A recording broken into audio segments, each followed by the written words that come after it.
Hello and welcome. My name is Cordell Green, Chairman of the UNESCO Information for All program, IFA, Working Group on Information Accessibility.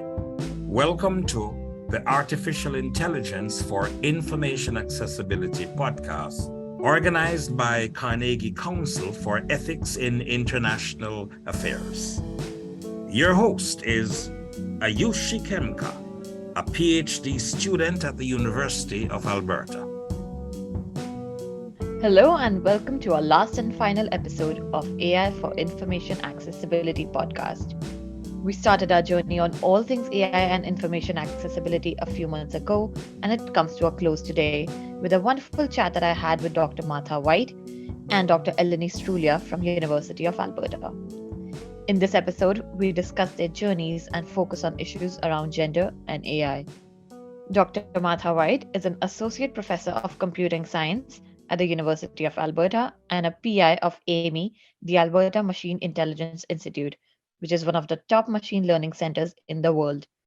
She holds a Canada CIFAR AI chair and received IEEE's AIs Tend to Watch the Future of AI Award in 2020. Her research focus is on developing algorithms for agents continually learning on streams of data with an emphasis on representation learning and reinforcement learning. Dr. Eleni Stroulia is a professor in the Department of Computing Science at the University of Alberta. Since 2020, she has been the director of the University of Alberta's AI4Society Signature Area and has been serving as the acting vice dean of the Faculty of Science since 2021. In the recent past, she has received a McKellar Professorship and was also recognized with a Killam Award for Excellence in Mentoring. Her flagship project in the area of healthcare is the Smart Condo, in which she investigates the use of technology to support people with chronic conditions live independently longer and to educate health science students to provide better care for these clients. To start our conversation, I spoke with Dr. White and Dr. Stroulia about what developed their interests in AI, data, and algorithms, and I asked them about their current areas of research. Here's Dr. Stroulia discussing her start in AI and how it connects to her work studying how young children learn. I did my studies in the early 1990s, and our understanding back then about what AI is slightly different than what we think now. At the time, there was a very strong impetus to understand human intelligence, and artificial intelligence was the study of how human intelligence works, and the objective was to build simulations. So if we have an algorithm that behaves similarly to how humans behave, then that would give us an idea about how we are intelligent, what in our cognitive processes exhibits these properties that we consider intelligence. So at the time, I was very interested in how children learn, particularly language. And I heard about some examples about how children generalize rules. And this is primarily the work that I was interested in. So for example, according to Piaget, children learn by aggregating examples into higher order rules. And then when they encounter exceptions to the rules, they keep on ignoring the exceptions until they have a few exceptions, and then they make another rule to cover the exceptions. So for example, young children start learning what is the present and past tense of verbs one by one. So very young children know that go is associated with went. But then at some point in time, they start making the mistake and they say goed. And the reason they make the mistake is because they have enough examples that say that the past tense is formed by adding ed to the present tense form. So now they're starting making mistakes because they have learned a generalization. And then they need multiple examples again to just recognize that there are exceptions to the rule, and they start accumulating the exceptions. So this notion of learning as an aggregation of examples into higher order rules and discovery of patterns that explain or predict what the right thing to do is, that was the thing that fascinated me. At the time, the learning was very much conceptual, very much through examples that were more intuitive. Now we are again interested in learning from examples, but the processes are very much mathematical, and the examples that we're learning from are just much larger, and we rely on big data sets and so on and so forth. But for me, it was always this idea that we can build algorithms that behave like humans, and this is the explanation of what aspects of our cognitive infrastructure make us exhibit these behaviors that are characteristically intelligent and characteristically human intelligent. So it was just a very exciting time to think about computing science as this mechanism for explaining intelligence and mechanism for simulating intelligence. Here's Dr. White discussing her start in the field. She's currently focused on a different type of learning. We then started speaking about the ongoing issues of sexism and racism in AI. So my undergraduate was in math. So I've always been drawn to algorithms and understanding functions and understanding the technical underpinnings of things.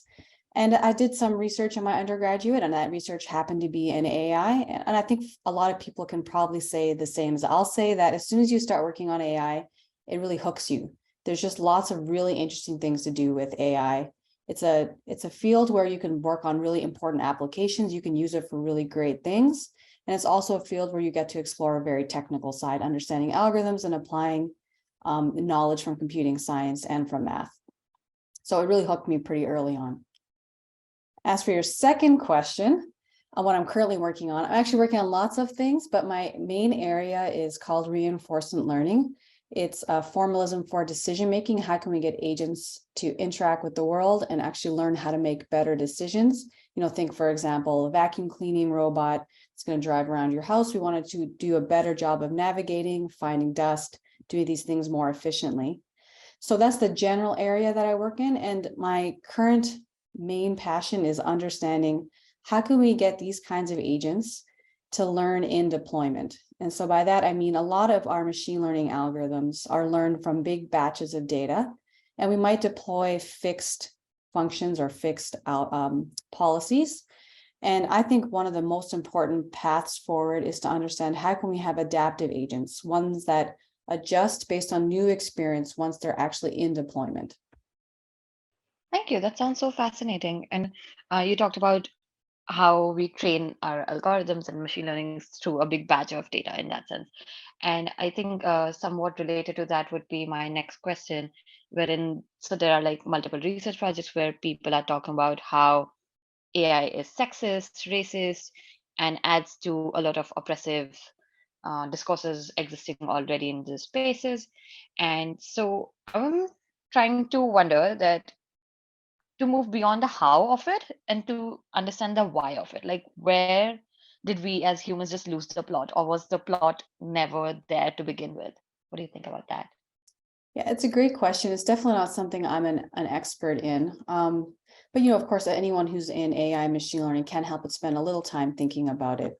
So I think maybe one of the reasons why this has happened, you know, why weren't we more responsible and prevented these kinds of bad outcomes, I think is just the classic issue that many of us were experts in one thing. You know, maybe we were experts in algorithm design or experts in statistics, and we weren't experts in understanding how these algorithms were going to affect the real world.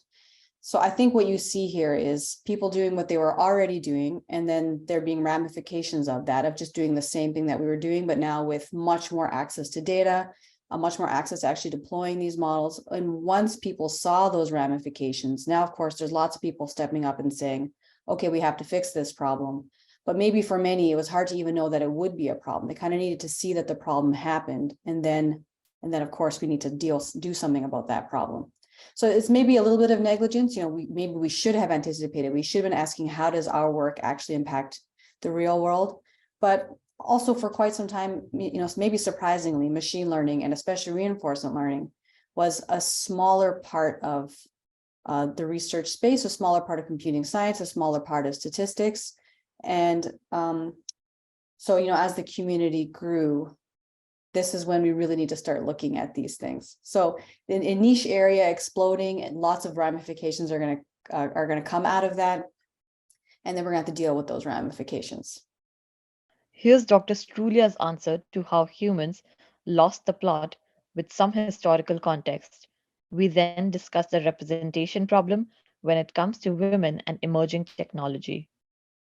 So the type of AI machine learning algorithms that we're able to design and use today rely on large sets of examples. In the early days, the examples were rather carefully crafted because we did not have the computational machinery to deal with many, many examples. So if you craft the examples, then you get inspired by scenarios, like I mentioned, the linguistic scenarios. So you can sort of recreate the phenomena that you're looking for fairly easily.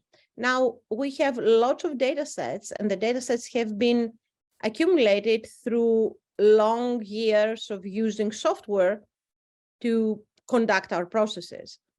So in some sense, what we're learning now, what our algorithms are learning now, is systematizing biases that are manifested in the data that we have collected. So, for example, up until, I don't know, in the 1960s or 70s, women could not get a credit card without a man co-signing. So therefore, there is, if you consider this data set, there is not a single example of a woman getting a credit card. And therefore, if you learn from these examples, women applying for credit cards would be denied. So this is a very stark example of what the data can include and what might be learned from an algorithm based on this data.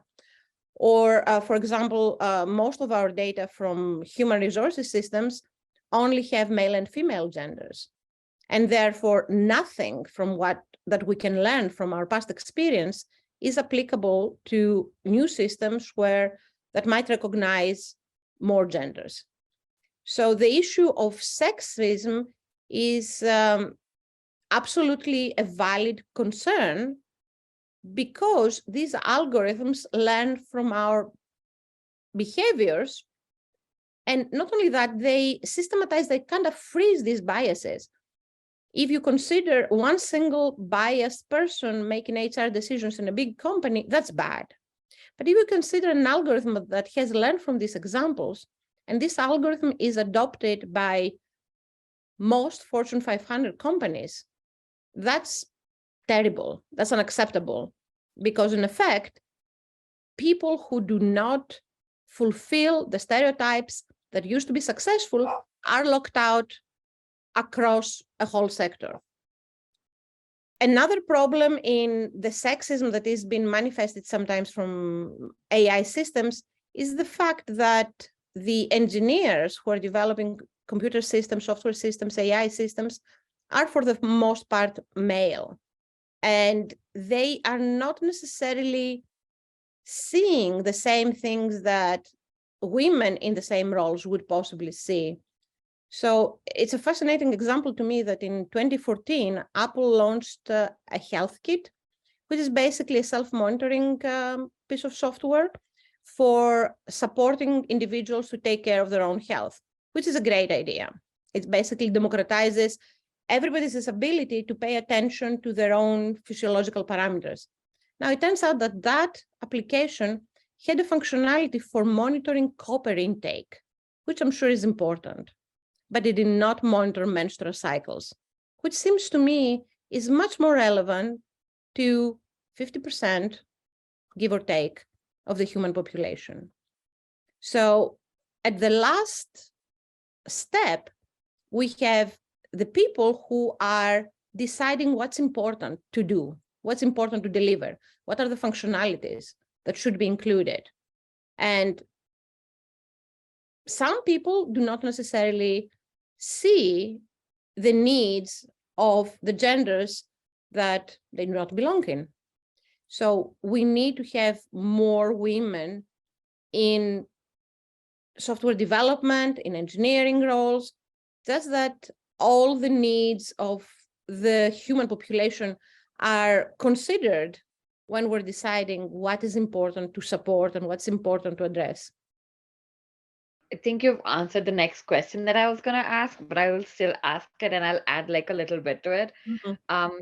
So there are, like, as you mentioned, there are not enough women, certainly like in AI or computing sciences or tech at large. And same goes for persons belonging to other gender minorities in that space. And so there are like a lot of ways in which people try to maybe rationalize it and reason it out, like why is that happening. Like there's definitely a representation problem. So there's a school of thought which tends to say that yes, like there's a lack of technical skills that exists within uh, individual women at large. um what do you have to say to that? And also in terms of, we know that yes, there is a representation problem. We know how that is affecting the way our tech is being designed, because it's not just like what is being designed, it's also like who is designing what in that sense. Like, do you have any ideas on how that can be addressed? I mean, obviously, like it's like a huge thing, but like what are your basic thoughts on that? So we are seeing that high school students, female high school students, have the grades, the good grades they need to come to university and get into disciplines that have high admission averages, like science and engineering, for example. And these would be the pathways that lead to AI. But we see many women dropping out when they join a team or they join a classroom where they're apparently a minority. We're still seeing in our everyday life microaggressions and statements about who belongs and who doesn't belong, and statements about women should be doing and what are the typical profiles of successful women, influencers, and models that are not necessarily covering science and engineering. And when you find yourself in a lonely environment and you have many more options to do something else because you are skilled and you are competent and you have high grades, in some sense, it makes eminent sense to drop out. So that's one problem that we who are in the field have to try to stand up and try to stop microaggressions, try to establish a culture of respect, and make sure that we project this idea and build this culture that everybody who's here belongs here equally. And whatever it used to look like, it's not necessarily the way that should like in the future, our population, our team. At the same time, I actually am very strong believer that strong measures must be taken to actively encourage women, keep women and Indigenous students and Black students and students from communities that tend to be more rural or countries that may not have such representation. I think we need to actually support these individuals with special scholarships, special mentoring programs, so that we support them when they feel this need, that it is easier for them in their personal life to drop out. So we have to both build a general culture of respect and actually provide active support and recruitment and scholarships to change the representation profile of who is in technology. But there is a more general problem of our culture, what we value. When I started my studies, I was told by my parents that I should become a teacher because as a woman, I would eventually have children, which I did, and wouldn't it be nice if I had the whole summer free to be with my family and take vacations, which is an absolutely great idea. And my parents told me that because it was a good practical advice, but they had also taught me before that it is very important to be educated and that everybody in my environment valued the investment that people made in their education When you went to school and got a degree and you worked hard and you built a career around your degree, that was something that was important and respected. I think our culture does not value anymore education just for the purpose of being educated. I think education is seen more as an avenue to become wealthy. And if there are other avenues to become wealthy, that's perfectly fine and more power to you. So I think that we're missing something when we lose this value that being educated and being among the people who solve science problems and construct engineering artifacts and build the world, that's important in itself, no matter if you're making enough money or much money or too much money or not. And I'm not sure how to address that. Here's Dr. White's answer to the question about the representation issue in tech and whether or not it comes down to a lack of technical skills.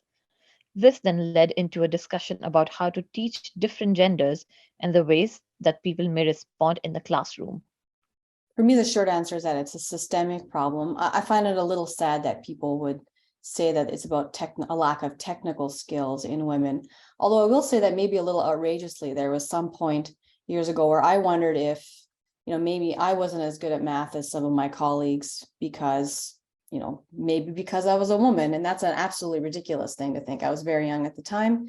And it's also false. I'm actually very good at math, and I was conflating having exposure and actually training in that area to some kind of inherent skill. So whenever you run into this, where you ask, do these people have these skills? I think it's dangerous to go down the route that there is some lack with the individual, and it's much more likely there's some kind of systemic problem. And I can definitely see that there's a systemic problem. There's a systemic problem in how AI and computing science are taught. There's a systemic problem in how the rest of society also sees that area. I've definitely heard from young women, parents might not push their daughters, for example, to go into these areas, whereas men might be more likely to go into these technical areas. So there's clearly a representation problem. There's a societal view problem. I think there's computing science, for example, doesn't do a good enough job of advertising how it's actually a field that is very diverse in the sense of diverse in what you can do with it once you've actually taken computing science. You can go into many other fields by springing from computing science, like biology, into health. It's just a very useful skill to have. And I think we end up making the world think that it's more narrow, focused on games, focused only on sitting at a desk and doing software engineering. So it's a systemic problem.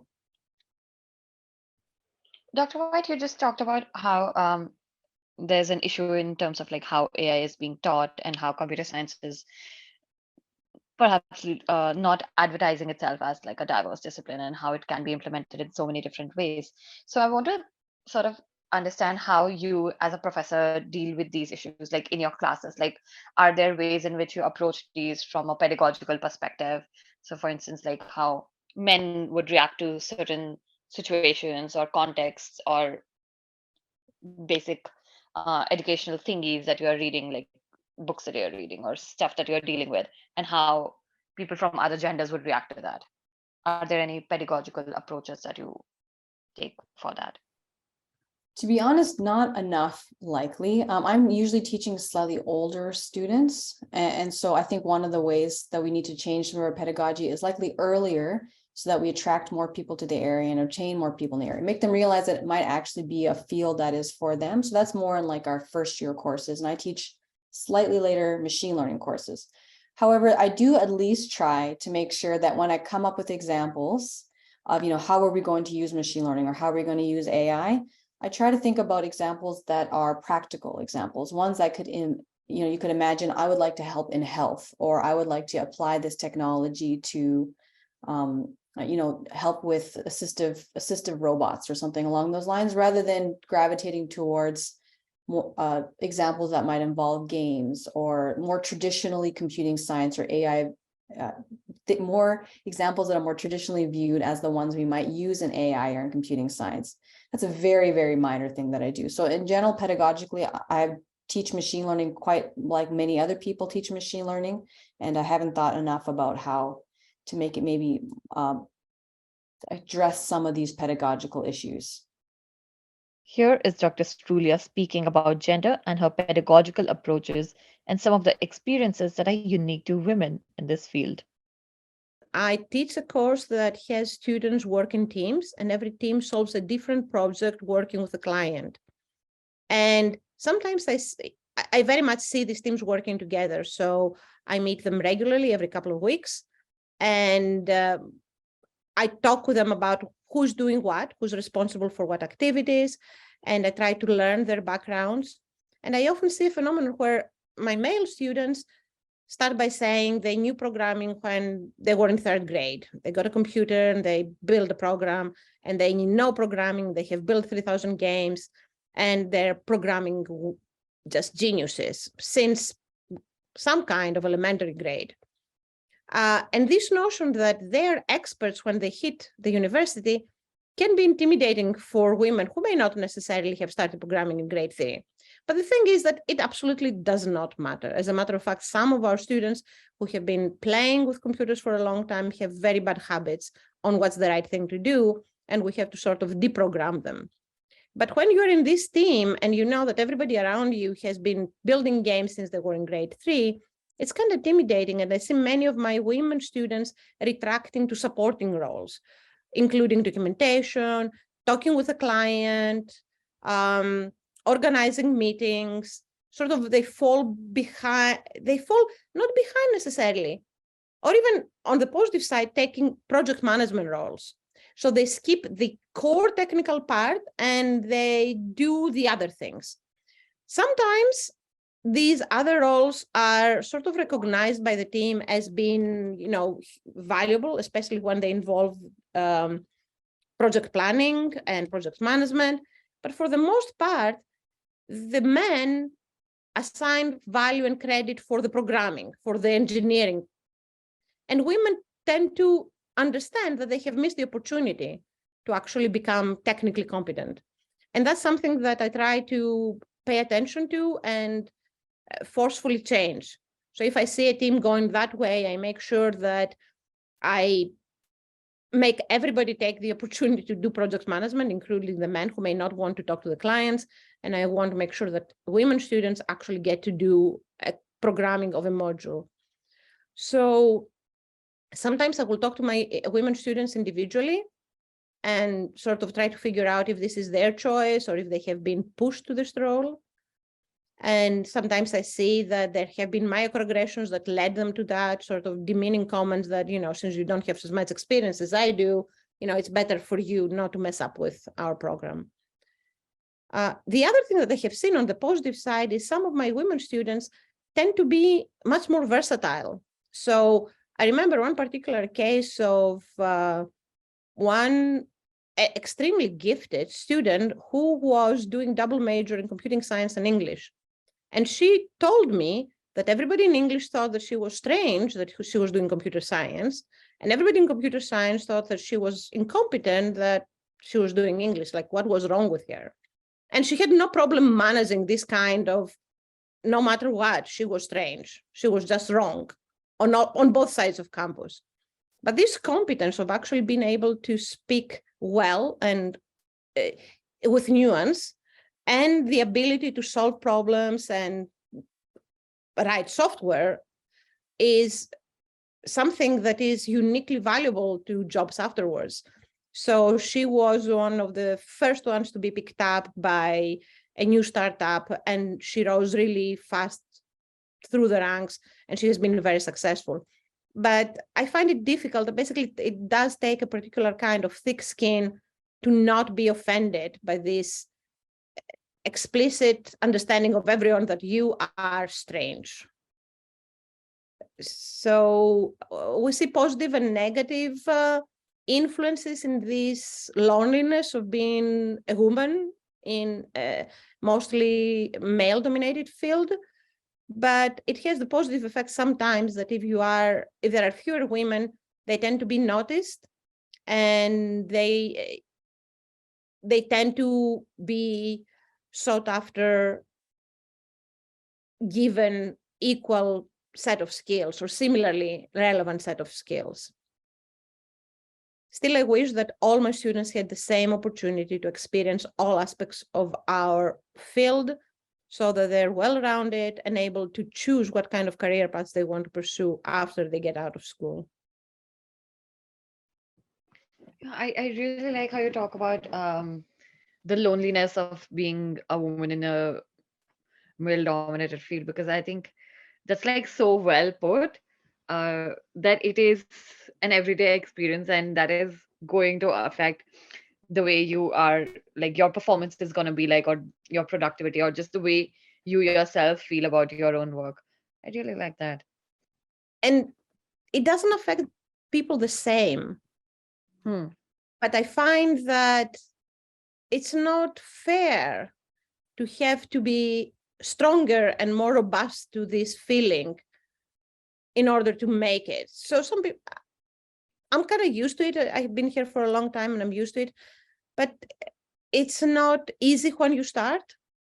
So somehow I find that if you survive the first years and you find some success and you find some, you find joy and you find your career rewarding, then all of these sort of start falling down and they don't matter and they kind of wash over you.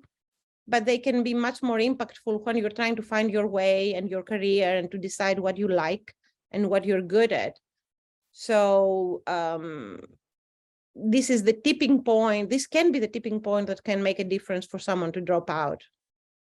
For my final question to both Dr. White and Dr. Stroulia, I asked them how we can situate gender equity as a guiding principle in AI while considering different stakeholders in perspective.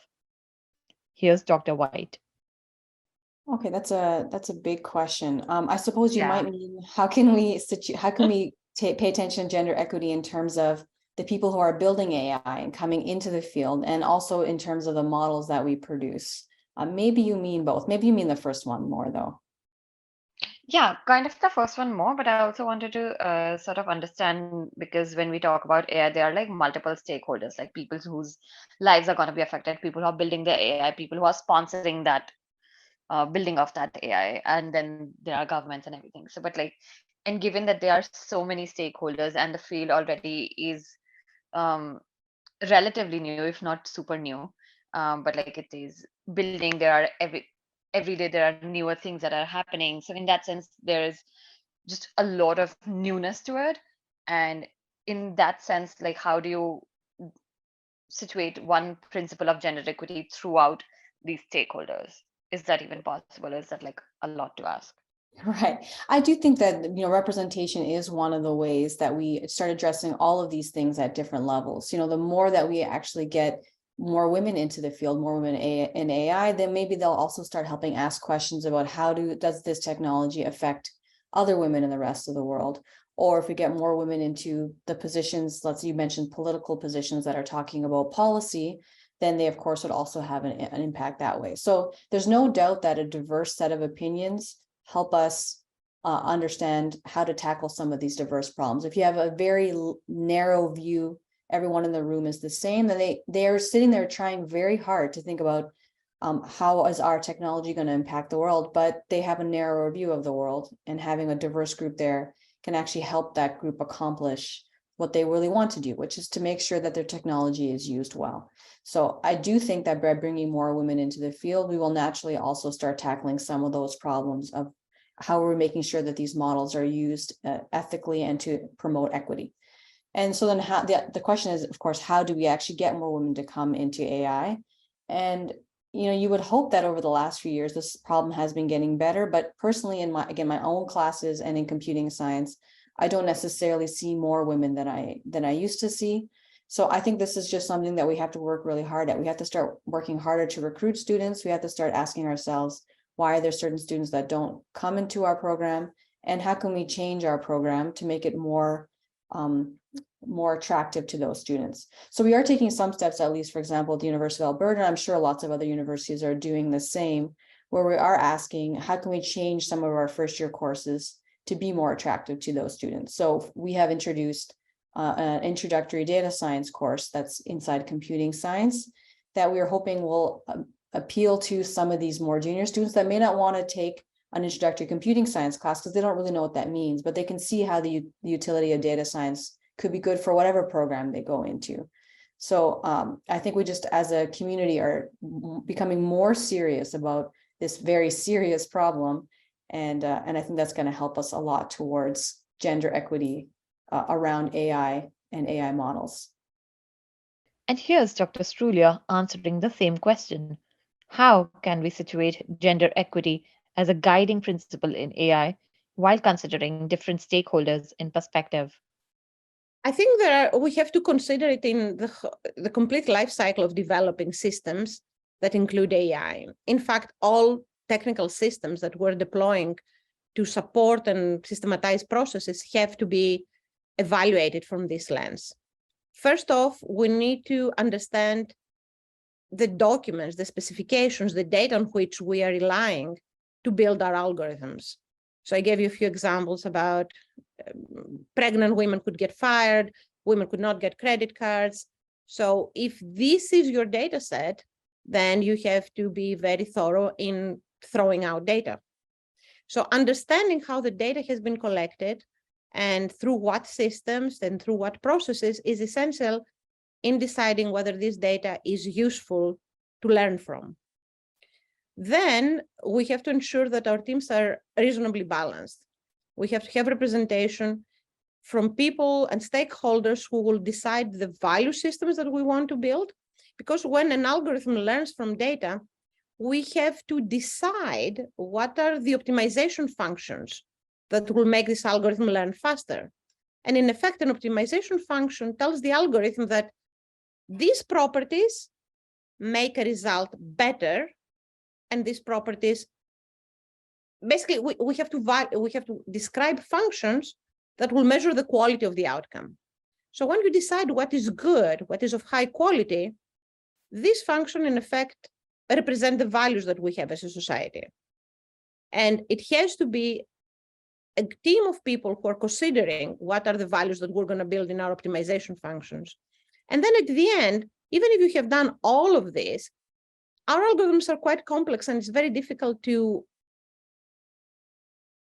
know that even if you have done everything right, the outcome will be desirable. So there are thorough testing mechanisms, and you have to understand the performance of the algorithm on all these, for all genders or for all classes that you want your algorithm to behave well, including the underrepresented ones.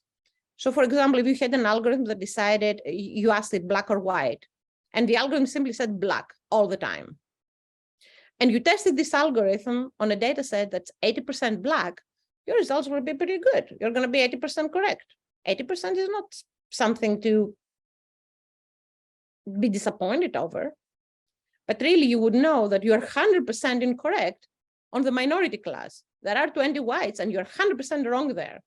So this kind of testing, taking your algorithm and testing it into against a data set that represents the classes that you want to recognize, this will give you an understanding of whether your algorithm is equally good or equally bad for every class. So there is this study that was looking at recidivism of criminals, and it was predicting much higher likelihood of recidivism for African Americans. And it turns out that it was false negative. Its false negative results were much higher for white criminals. So basically, it predicted more times that African Americans will do a more crime, but it was lower in its prediction for white people. And this quality of white people prediction was much more incorrect than it was for Black people. So when you see this kind of unbalance of when you're correct and when you're wrong in the different classes, this is when you see that your algorithm is built to prefer or to behave differently across different clusters of examples, classes, populations. And that's something that is probably undesirable. So consider your inputs, make sure that the people who build the system represent the values of our society today, because values evolve. And if a data set has been built through processes that represented our values 20 years ago, that's not something that we want to codify. We want to represent who we are as a culture today. And then make sure that you test thoroughly and with proper evaluation metrics the artifact that you have built. And there are quite a few technical solutions, which gives me immense pleasure. Technical people are working on the testing side, also on statistical analysis of the input data to notice these kinds of skewness in your inputs. So we're becoming much smarter as technologists in understanding and teasing apart these nuances. But I think it's also important to have domain stakeholders that will tell us exactly what are the classes that we need to pay attention to. You know, it used to be male, female. Now we understand gender much more, but maybe we have socioeconomic and representational differences. And this kind of understanding of what are the intersectionalities that we need to pay attention to, these will come from domain experts, health experts, sociologists, lawyers. They will tell us what are the right classes to consider. With that, we have come to the end of the AI for Information Accessibility podcast. I would like to thank our partnering institutes who helped us in not only organizing this podcast, but also with our annual AI4IA Conference. I'm thankful to the support that this series has been offered by AI4Society, Kule Institute for Advanced Studies, both at the University of Alberta, Center for New Economic Diplomacy at ORF India, and the Broadcasting Commission of Jamaica.